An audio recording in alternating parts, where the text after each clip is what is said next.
One of the biggest questions I'm asked as a Spinal Flow practitioner is how long is it going to take before I start getting relief from my symptoms? Like, how long is it going to take before this starts paying off? Well, in my experience, there are three big reasons why, or three big things that weigh in on this. Three key players that weigh in on how long Spinal Flow is actually going to take to do what you want it to do. And these are, how long have you been experiencing symptoms? So I'm just going to use myself as an example. Um, I was diagnosed with Hashimoto's thyroiditis a number of years ago. Now, it took years. What's interesting is I actually have documented evidence in an old journal back from 2007 of where I was struggling with thyroid problems. And it was years after that before I was ever diagnosed. Now, if we do a little quick calculation on the time it's been from 2007 until now in 2024, that is 17 years. About, what is that? 200 months or 75,000 days. Would I expect session one of Spinal Flow to fix me? No, I wouldn't. So this is where we start talking about the disease process. This is so disease process. If we look at many medical models throughout the world, or many health models throughout the world, a lot of those see disease as a process. This is something that is heavily talked about in Ayurveda, to give you an example. And so it's not like you wake up one morning and you have Hashimoto's, or you wake up one morning and you have multiple sclerosis. There were things leading up to that. And from a spinal flow perspective, what led up to that is years and years worth of blockages in the neck area of the spine. And so we've got all of these layers that have stacked one on top of another and impinged the flow of nerve impulses as they need to the tissues that vitally need that nerve impulse. That nerve impulses, this is something I speak about on this channel quite a bit. I see nerve impulse as vital to life as blood flow. So we are not merely matter. We are not inanimate objects, right? So we are not merely matter. We are matter and energy. So if you think about your body, we see that one flow, we see that one physical flow constantly. We see blood constantly. But what about the energetic flow? That's where the nerve impulses come in. And so if we think once again of nerve supply to every organ and tissue of the body as being absolutely vital to life, and then in Spinal Flow sees the spine as the back of the mind. And so when we have too much emotional, physical, or chemical stress, we store that excess in the back of the mind for the body to deal with later. The problem is we live in a day and age where we are constantly bombarded with stressors and we never get a chance to really process that stress. And so then we have stress that becomes stored, layered and layered and layered on top of each other. And every time it's stored, that slightly restricts the nerve's ability to transmit nerve signal to tissues and organs of the body.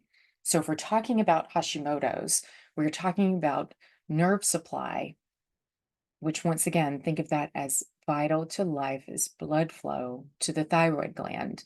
And so when that nerve supply has been restricted, the thyroid gland starts to suffer. And then over time, as its function becomes more and more diminished, at some point that becomes an autoimmune attack on the thyroid. At some point, that becomes so much of the thyroid has been damaged that it cannot meet thyroid hormone demands of the body. And so that's where we're having to supplement with T3 and T4 therapies or NDT, natural desiccated thyroid. So that's one aspect. It's how long have we been dealing with these symptoms? How long have we been living with these symptoms?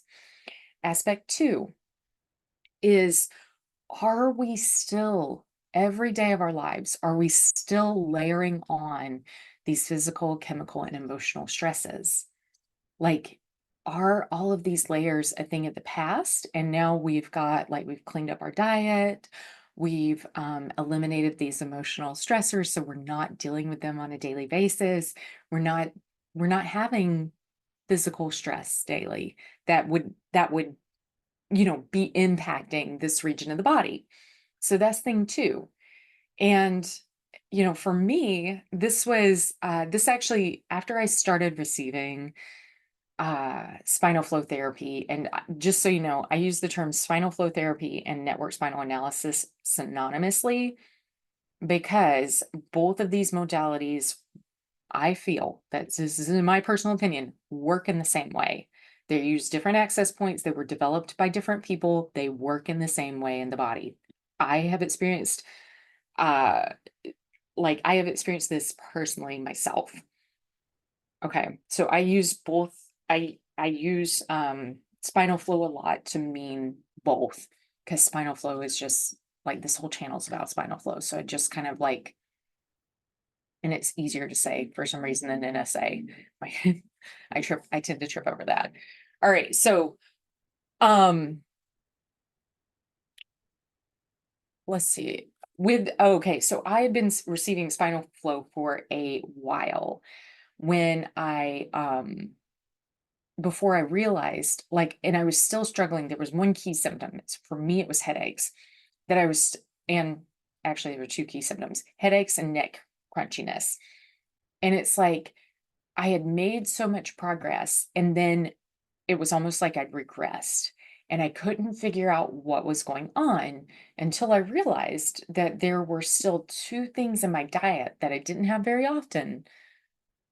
But still, when I had them, they were basically reversing months worth of therapy.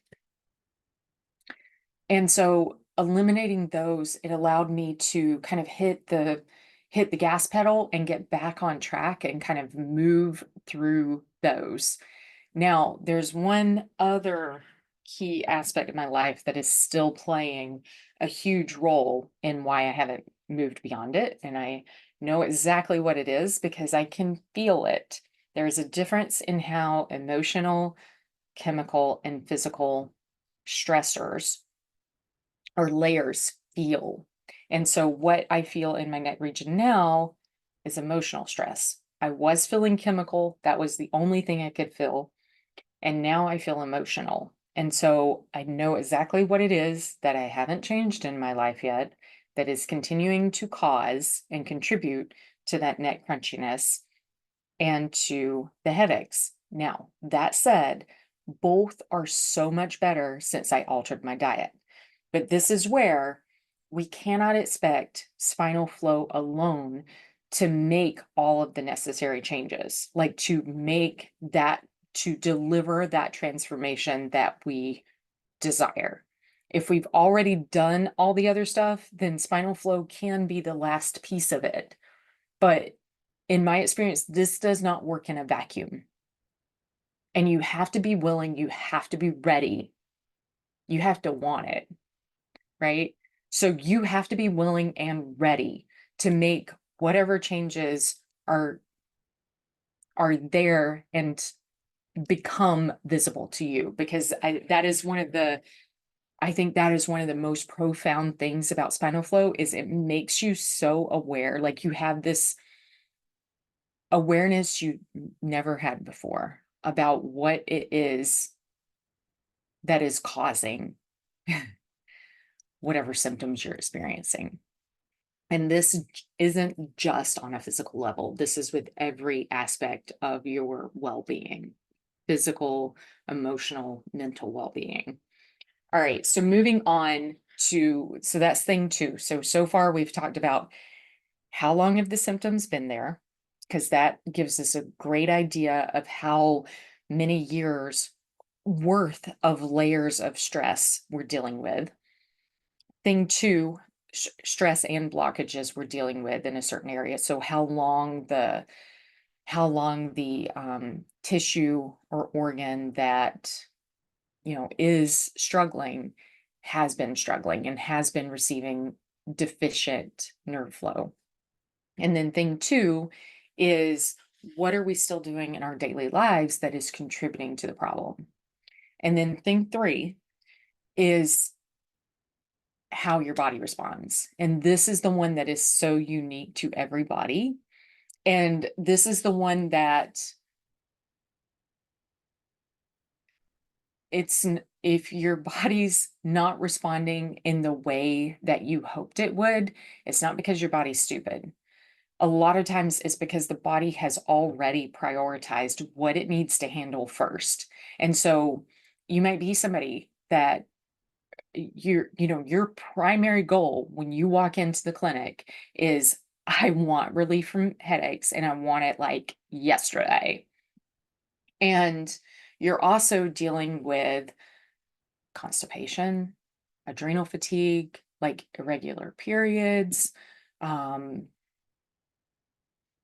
weird kind of inflammation that comes and goes, fatigue, whatever it may be. Like not in appetite, so you're not really hungry a lot. So whatever it may be, and the body's like, okay, I know she wants these headaches to go away, but you know what? Before I'm ready to let that go, I'm going to clean this up. I'm going to move stuff from here because this is where I need to focus. So a lot of it is also that as well. And the other aspect of how quickly your body moves, I really see this and how quickly your body transforms and allows healing to take place. I really think it also depends a lot on your constitution. And once again, this is borrowing from Ayurveda and seeing every body in the world. So even if you're an identical twin, is having a very unique composition of the energies that create all of matter. So this is a variation of the earth energy, the water energy, the fire energy, the air energy, and the space energy. Certain ones of these are just more malleable. So depending on your very unique ratio of those five energies, a lot of times certain body types are just more malleable, more willing, more allowing to transform much quicker than other types. It doesn't mean your body isn't healing. It doesn't mean your body isn't changing as you receive spinal flow. It just means it's taking longer to manifest the results of those. So the way that I like to explain it to clients kind of on that initial visit when this question comes up, because it does, is to say, is to give them some idea of what I expect based on our assessment of what I expect, how long I expect them to actually feel results and I don't mean just like feel incredible after that first session, because you're going to feel incredible after that first session. I mean, like, how long it's going to take for you to start seeing this momentum build, for you to start seeing like, holy cow, I am so much different this time when I walked in than I was last week. I'm so much different this month than I was last month. I am so much different this year than I was like last year. I mean, this is the excitement for me as somebody that receives spinal flow. Like, it's, for me, it's a non-negotiable. Um, so what I tell clients when they first walk in after we do the first assessment is, okay, here's what I expect for month one. If you are willing to commit to this many sessions a week, by the end of month one, this is what I'm expecting to see. We're going to do another assessment then, or another assessment maybe at month two or a month and a half, once again, this is variable from person to person. And then reassess on how your body is responding to the therapy, on whether or not you are walking in with the same kind of layers that you were the last time, because that's when we need to like assess, your diet, that's when we need to assess your lifestyle and like what kind of emotional stressors you're dealing with, in order to get you to wellness, which is your ultimate goal. So I hope that helps. It's not, of course, a one and done clear cut answer. The thing is what in life is. When we understand, for me, I feel like when I understand the why and I understand how something works, it makes it a lot clearer for me to understand, like,